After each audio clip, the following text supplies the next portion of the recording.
સુરત ક્ષત્રિય ઠાકોર સમાજના પ્રમુખે સમગ્ર સમાજને એકતા, શિક્ષણ અને વિકાસનો સંદેશ આપ્યો છે। તેમણે સમાજના દરેક સભ્યને મતભેદો ભૂલી સંગઠિત બની સમાજ હિતના કાર્યોમાં જોડાવા અપીલ કરી છે। યુવાનો માટે તો ખાસ કરીને સમાજ વતીથી માફી ચાહું છું। અમારો સમાજ કન્યા છાત્રાલયમાં ખૂબ જ આગળ પડતો છે। કન્યાઓ ભણે છે, ભણાવે છે, દીકરીઓ આગળ પણ છે, એનો મને ગૌરવ પણ છે। ભણવી જ જોઈએ, પણ દીકરીઓ ભણાવો, દીકરા તો કોઈ ભણાવતા નથી।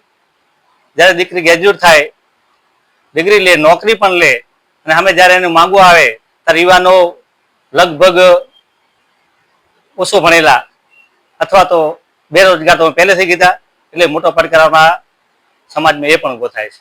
સુરત ઠાકોર સમાજની એકતાને મજબૂત કરવા માટે તમે શું પ્રયત્ન કરી રહ્યા છો? સુરત ઠાકોરની એકતાને મજબૂત કરવા માટે મારો સમગ્ર સમાજ એકજૂટ છે। આગેવાનો જ્યારે જરૂર પડે ત્યારે તન મન ધનથી ઊભા રહે છે। મહિનામાં 2 થી 3 મીટિંગ થાય છે। એલઆરડીની પરીક્ષા હોય ત્યારે પણ સરકારી અધિકારીઓ, વકીલો, ડોક્ટરો, સમાજના પત્રકાર મિત્રો એ પણ ખભે ખભા મિલાવીને અમને સાથ સહકાર આપે છે। એ દિશામાં અમે આગળ વધી રહ્યા છીએ।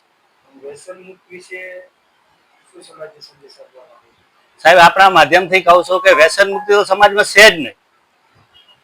અગાઉ કોઈ કીધું છે કે સમાજને વ્યસન મુક્ત બનાવો, વ્યસન મુક્ત બનાવો।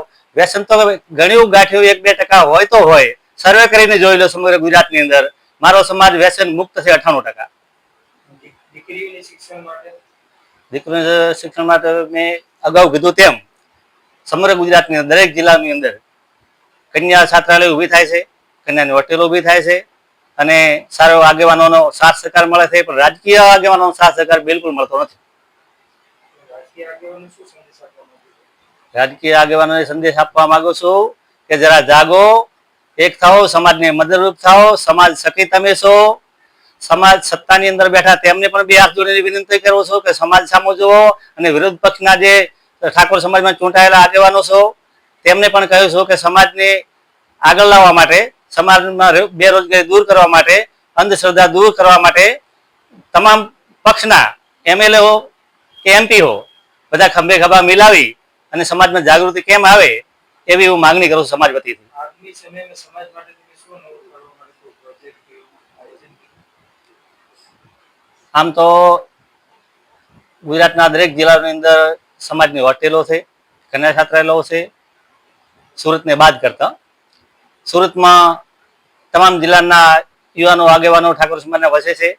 અમે હવે મિટિંગો કરીએ છીએ, ટ્રસ્ટ પણ રજીસ્ટ્રેશન થઈ ગયું છે। હવે દિશામાં અમારે શું કરવું જોઈએ તેની માહિતી અમે થોડા જ ટાઈમમાં સમાજ સામે રજૂ કરીશું। સમાજના યુવાનોને શું સંદેશ આપવા માંગો છો? સમાજના યુવાનોને એ સંદેશ આપવા માંગુ છું, સમાજ એકજૂટ છે। સમાજના યુવાનો તન મન ધનથી મહેનત કરે છે। 2-5% કદાચ ના સમજના આધારે કે કોઈ ગલત ફહેમીના આધારે અલગ ખેંચતા હોય તો એમને વિનંતી કરું છું, સાથે આવીને બેસો। સમાજની જ્યાં જરૂર પડે તે ઉભા રહો। સમાજમાં તો સામે પાણીએ તરીને આગળ આવવાનું હોય, ખુદનો ખર્ચો કરીને આગળ આવવાનો, સમાજ પાસે લેવાનો ના હોય, સમાજને આપવાનું હોય।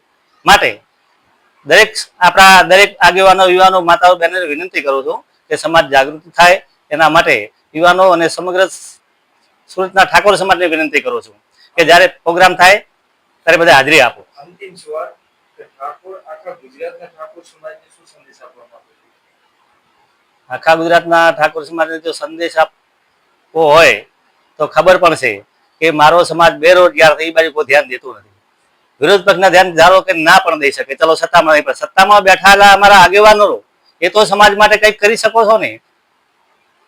હાલમાં એક ઠાકોર સમાજનું નવું ચાલેલું છે મૈત્રી કરાર।